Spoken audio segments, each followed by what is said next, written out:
For 5 years, Daniel Murphy worked the night shift at a 24-hour grocery store in Denver. 10 p.m. to 6 a.m., scanning items, bagging groceries, making small talk with insomniacs and night workers. He was 43 years old, average height, slightly overweight from too many years behind a register, thinning brown hair, glasses that were always sliding down his nose. He wore the same green vest every shift with his name tag. Dan. Happy to help. Nobody called him Daniel. Just Dan. The friendly night cashier who knew the regulars. Mrs. Rodriguez who bought cat food at midnight. Kevin, the truck driver who grabbed energy drinks at 3 a.m. The college kids buying ramen and beer after studying. Dan knew them all, smiled, made jokes, scanned their items efficiently. But he never talked about himself, never mentioned what he'd done before grocery stores, never explained the slight hesitation when loud noises happened, the way his eyes tracked everyone who entered the store, the reason he always positioned himself with his back to a wall, until a Tuesday night in November when 3 men walked in at 2:47 a.m. wearing ski masks and carrying guns. What happened in the next 3 seconds would reveal that the friendly night cashier was the last person you'd want to rob. And what the security cameras captured would go viral within hours, viewed by millions, analyzed by law enforcement worldwide, and studied by military instructors, as a perfect example of close-quarters combat by someone who'd spent 12 years as a Marine military police officer in the most dangerous places on Earth. If this story of hidden warriors and reflexes that save lives already has you hooked, hit that like button and subscribe. What happens when 3 armed robbers pick the wrong cashier will prove that some skills never fade. They just wait for the moment they're needed. Now let's go back to those 3 seconds that changed everything. The store was nearly empty. Just Dan at Register 3, a stalker named Miguel in aisle 7, and 1 customer browsing the cereal section. Dan was reading on his phone between customers, a quiet Tuesday night, the kind of shift where hours crawled by and nothing happened. Then the bell chimed. 3 men entered. Dan looked up automatically. Years of training made him assess every person who walked through those doors. 3 males, late 20s. Wearing heavy winter coats despite it being only mildly cold outside. Ski masks pulled down over their faces. Hands in pockets, Dan's entire body went on alert. His hand moved slowly under the counter toward the silent alarm button. The lead man pulled out a gun. A Glock 19, 9mm. Standard street weapon. Everybody get down. This is a robbery. The customer in the cereal aisle screamed and dropped to the floor. Miguel froze in the back, unsure what to do. The 3 robbers moved with nervous energy. Amateurs, twitchy, dangerous because they were unpredictable. "You!" The lead robber pointed his gun at Dan. "Empty the registers. Now, move slow." Dan raised his hand slowly, his face calm, almost bored. "Okay, no problem. I'm opening the register." His fingers moved to the keys, but his eyes were doing something else. Calculating, assessing, planning. 12 years as a Marine MP had taught him to read situations, to identify threats, to respond with overwhelming speed and precision. 3 targets. Lead robber was 6 feet away, gun pointed at Dan's chest. Second robber was moving toward the customer service desk. Third robber was covering the door. Lead robber was the immediate threat. Gun out, finger on trigger. Amateur grip. Arm extended too far. Weight distribution wrong. Exploitable. Dan's training identified 14 different ways to disarm him. His muscle memory knew the exact movements. His body was already preparing even as his hands slowly opened the register. "Faster!" the lead robber shouted. His gun hand was shaking. "Move faster or I'll shoot you." "I'm moving as fast as I can," Dan said calmly. These registers are slow. He pressed the silent alarm button under the counter. Police would be notified, but response time was probably 8 to 10 minutes. Too long. The lead robber stepped closer, trying to intimidate, trying to speed things up. 5 feet away now. Gun still pointed at Dan's chest. I said, "Faster!" That was his mistake. Getting close. Within range, Dan's eyes tracked the gun, the shaking hand, the amateur stance, the overextended arm. If this went bad, if the robber's finger tensed on that trigger, Dan had maybe 0.2 of a second to react. He'd trained for this exact scenario hundreds of times. At Camp Lejeune, at Quantico, in Fallujah when his unit was responsible for detainee operations. In Baghdad when they ran checkpoints and had to identify threats before those threats killed Marines. 12 years of training, thousands of hours of repetition, muscle memory so deep it was automatic. The lead robber leaned over the counter. 4 feet away now, what's taking so long? "Open it!" Dan looked at him calmly.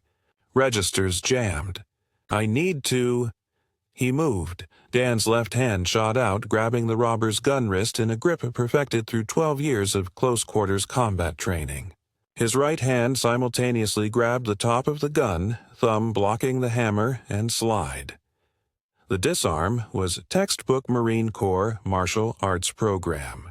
Level 4 brown belt technique. He'd practiced it 10,000 times until it was pure reflex. His body rotated. The robber's gun wrist was forced into an unnatural angle. The weapon couldn't fire even if the trigger was pulled. Dan controlled the muzzle direction, pointing it away from himself, away from civilians. The robber's face registered shock. This wasn't how robberies were supposed to go. Dan twisted the gun counterclockwise while pushing forward.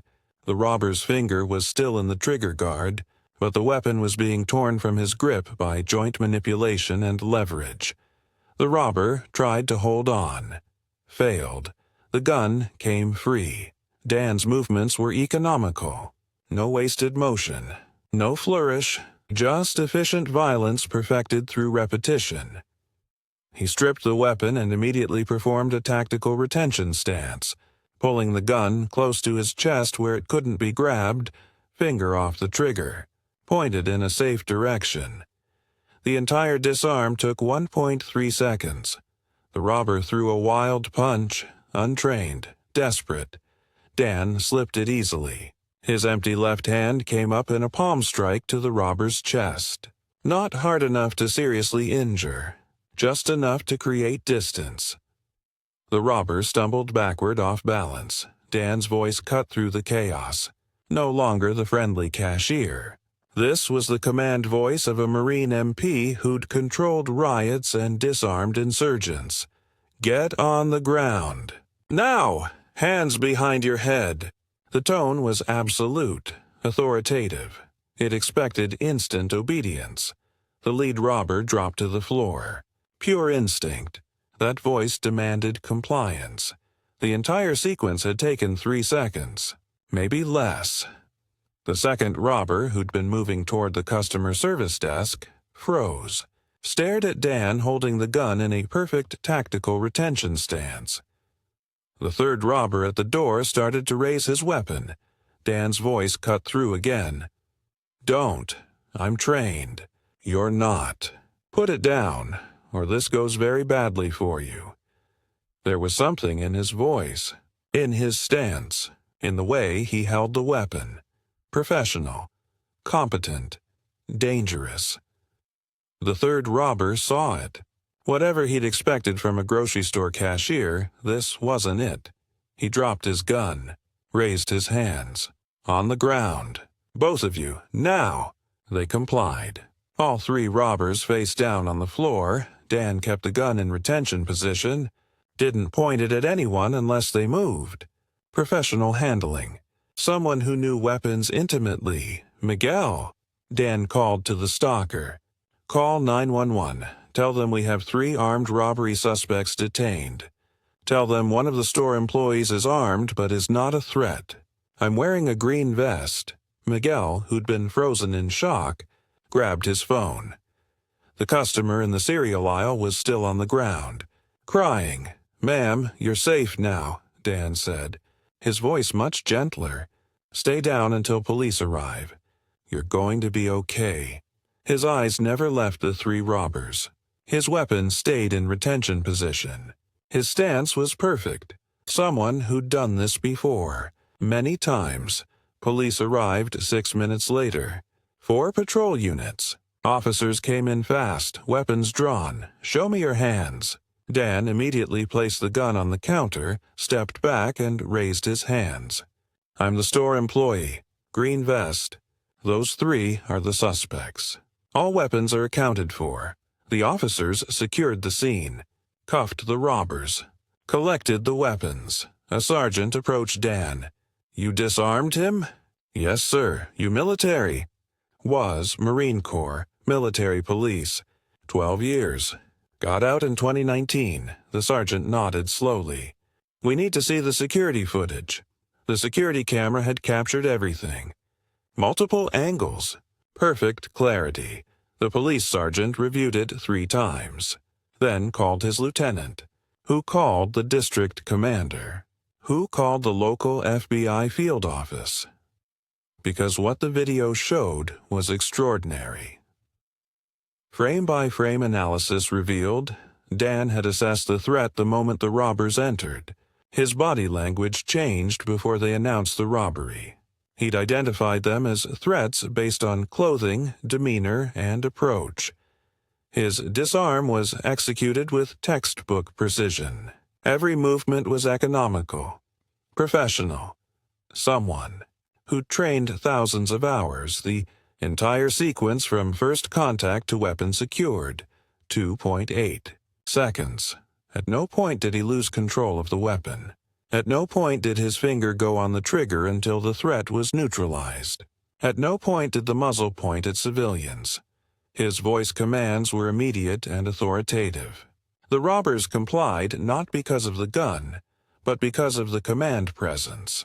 By morning, the video was everywhere. Local news picked it up, then national news, then social media. Grocery store. Cashier disarms armed robber in 3 seconds. The views climbed. 1 million, 5 million, 20 million. The comments exploded. "That's not a cashier.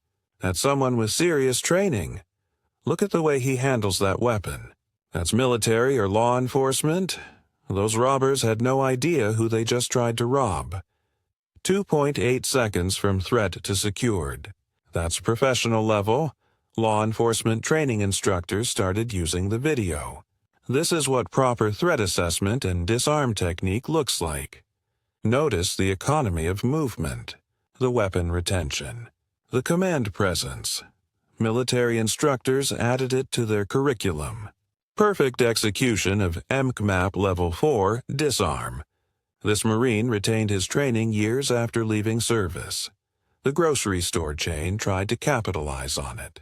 Wanted Dan to do interviews. Wanted to make him the face of their security. He declined. "I just want to do my job."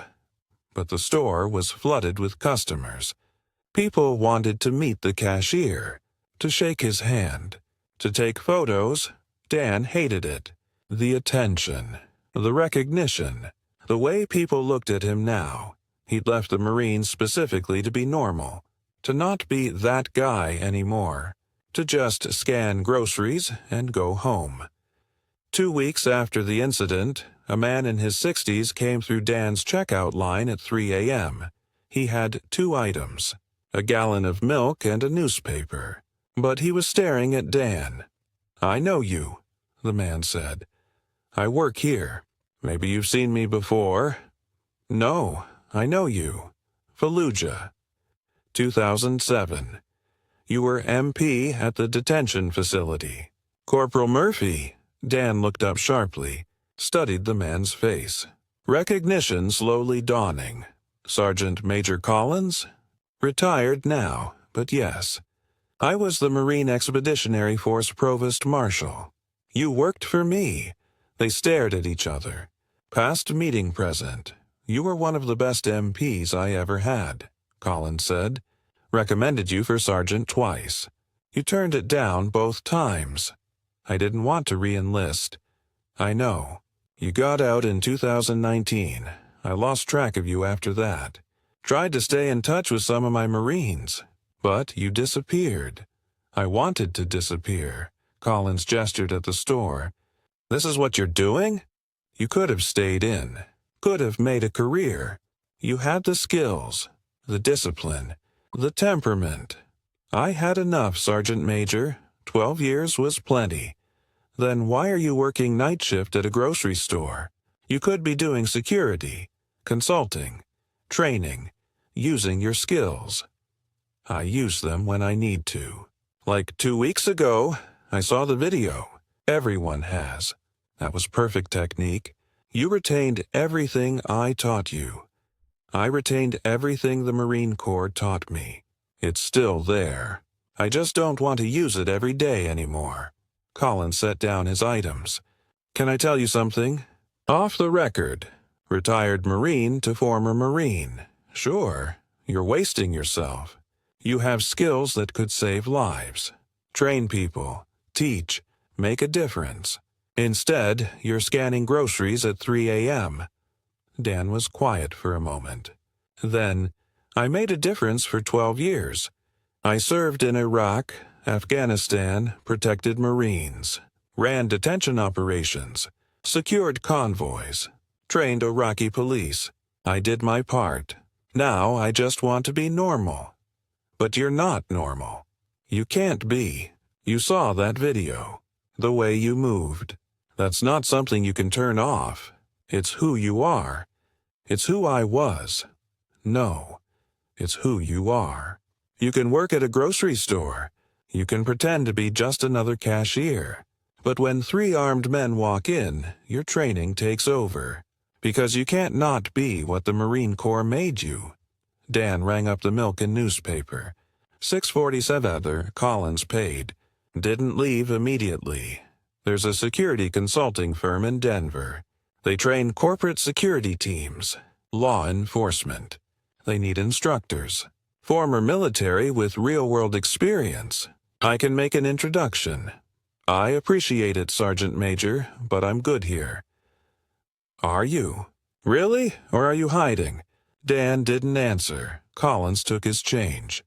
My number's on this receipt. Call me if you change your mind. You're too skilled to be wasting away at a grocery store. The Marine Corps trained you. Tax dollars paid for it. Use it for something that matters. He walked out. Dan stood at his register. The store empty again, quiet. He thought about Fallujah. About the detention facility where he'd spent 18 months managing some of the most dangerous insurgents in Iraq. About the training, the responsibility, the importance of the mission, about the way it felt to matter, to have purpose, to use his skills for something beyond scanning groceries. His phone buzzed. A text from his ex-wife, Jennifer. They'd divorced 2 years ago. The transition from military to civilian life had been too hard on their marriage. Saw you on the news. That was very you. Are you okay? He texted back. I'm fine. Just want this attention to go away. Her response. Maybe the attention is telling you something. Maybe you're supposed to be doing more than grocery stores. You were a good Marine, Dan. Don't waste it. Everyone seemed to have the same message. Use your training. Do more. Stop hiding. But Dan wasn't ready, not yet. Maybe not ever. He went back to scanning groceries. The store had returned to normal. The attention had faded. Dan was back to being the quiet night cashier. But something had changed. He couldn't ignore it anymore. He'd started having dreams. Not nightmares, just memories. Of Marines he'd trained, Iraqi police he'd mentored, people whose lives had been better because of his skills. And he thought about the robbery. About the customer in the cereal aisle who'd gone home safe because he'd acted. About the 3 seconds that had prevented tragedy. Maybe everyone was right. Maybe he was wasting his skills. He called the number on the receipt. Sergeant Major Collins answered on the second ring. "Took you 6 months," Collins said. "But I'm glad you called. Tell me about the consulting firm. They train security personnel, corporate, government, law enforcement. They need instructors who've actually been in situations, who can teach threat assessment, disarming techniques, command presence. Someone exactly like you. I don't know if I'm ready to be back in that world. You're already in that world. You just proved it. You can either use your skills intentionally to train people who need it, or you can keep scanning groceries until the next robbery happens. Your choice." Dan was quiet. "Less meeting," Collins said. "No commitment. Just hear what they have to say." "Okay, 1 meeting." 2 weeks later, Dan sat across from the director of Rocky Mountain Security Consulting. The man was ex-Secret Service. Sharp, professional. "I've watched your video about 100 times, the director said. "That was flawless execution. Where'd you train?" "Marine Corps, Military Police School, MC Map Instructor Course. Deployed operations in Iraq and Afghanistan. We need someone who can teach what you did in that video. Real-world threat response. Not theory. Not classroom exercises. Actual muscle memory and decision-making under pressure. I've never taught civilians. You've taught Marines. Same principles. Just different uniforms," Dan considered it. "What would I be teaching?" "Threat assessment. Disarm techniques. Command presence. De-escalation when possible. Overwhelming response when necessary. Everything you did instinctively in that grocery store, we need to teach to security professionals who don't have your training. I'd need to keep my night job, at least at first. We can work with that. Part-time instruction. Weekend courses. See how it goes." Dan took the job. For 6 months, he balanced both. Cashier at night. Security instructor on weekends. Teaching corporate security teams, law enforcement officers, and bodyguards the skills the Marine Corps had drilled into him. He was good at it. Natural instructor, patient, clear, demanding, and slowly he found his purpose again. Not as a Marine, not as a cop, but as someone who could pass on skills that saved lives. A year later, he quit the grocery store, full-time instructor, training people across the country. The video of the robbery still floated around the internet. Millions of views. But now, when people recognized him, it was different. "You're the guy from that video. The 3-second disarm. I'm the guy who teaches people not to be victims." It felt right, like he'd finally found the balance between who he'd been and who he wanted to be.